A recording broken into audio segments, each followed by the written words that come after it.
Pagbasa mula sa mga gawa ng mga apostol. Nang palayain na sina Pedro at Juan, pumunta sila sa mga kasamahan nila at ibinalita ang sinabi ng mga punong pari at ng mga pinuno ng bayan. Nang marinig ito ng mga mananampalataya, sama-sama silang nanalangin sa Diyos. Panginoon, kayo po ang lumikha ng langit at ng lupa, ng dagat at ng lahat ng nilalaman nito. Kayo po ang nagsalita sa pamamagitan ng aming ninunong si David na inyong lingkod nang sabihin niya sa patnubay ng Espiritu Santo. Bakit galit na galit ang mga hintil at ang mga tao'y nagbabalak ng walang kabuluhan? Naghahandang makibaka ang mga hari sa lupa at nagtitipon ang mga pinuno laban sa Panginoon at sa kanyang hinirang. Nagkatipon nga sa lungsod na ito sina Herodes at Poncio Pilato, kasama ang mga hintil at ang buong Israel laban sa inyong banal na lingkod na si Jesus, ang inyong hinirang. Nagkatipon sila, kaya't naisakatuparan ang mga dapat mangyari ayon sa itinakda ninyo noon pang una. At ngayon, Panginoon, tingnan ninyo, pinagbabantaan nila kami. Tulungan ninyo ang inyong mga alipin na maipangaral ng buong tapang ang inyong salita.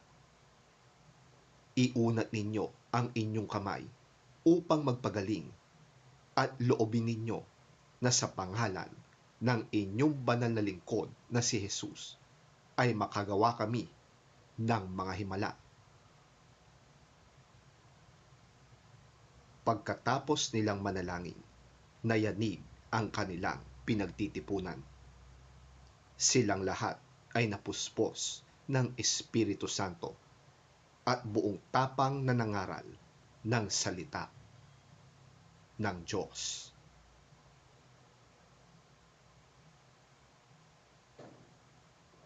Ang salita ng Diyos. Salamat sa Diyos.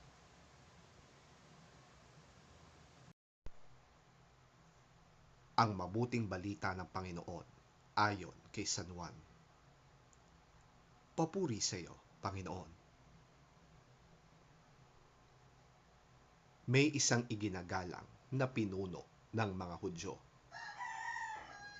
Siya ay si Nicodemo. Kabilang din siya sa grupo ng mga Pariseo.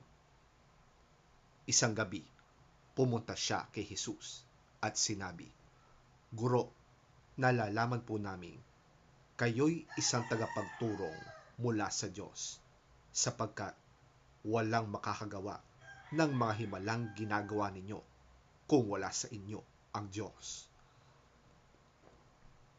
Sumagot si Jesus, "Pakatandaan mo, malibang ipanganak na muli ang isang tao, hindi niya makikita ang paghahari ng Diyos." Paanong maipapanganak pang muli ang isang taong matanda na? Makakapasok pa ba siya sa sinapupunan ng kanyang ina para muling isilang? Tanong ni Nicodemo.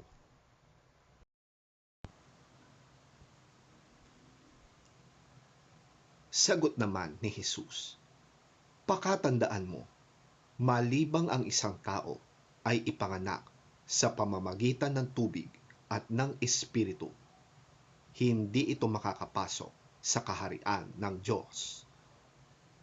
Ang taong ipinanganak ayon sa laman ay laman, at ang ipinanganak ayon sa Espiritu ay Espiritu."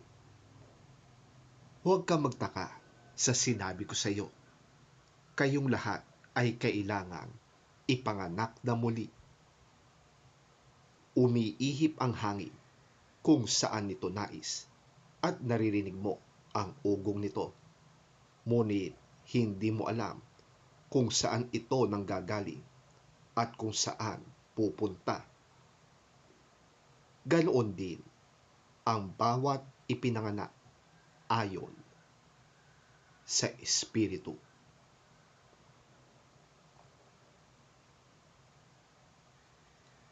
Ang mabuting balita ng ating Panginoon. Pinupuri ka namin, Panginoong Hesukristo. There was a Jewish leader named Nicodemus who belonged to the party of the Pharisees. One night he went to Jesus. Rabbi, we know that you are a teacher sent by God. No one could perform the miracles you are doing unless God were with him. I am telling you the truth. No one can see the kingdom of God without being born again. How can a grown man be born again? He certainly cannot enter his mother's womb and be born a second time. I am telling you the truth. No one can enter the kingdom of God without being born of water and the Spirit. A person is born physically of human parents, but is born spiritually of the Spirit.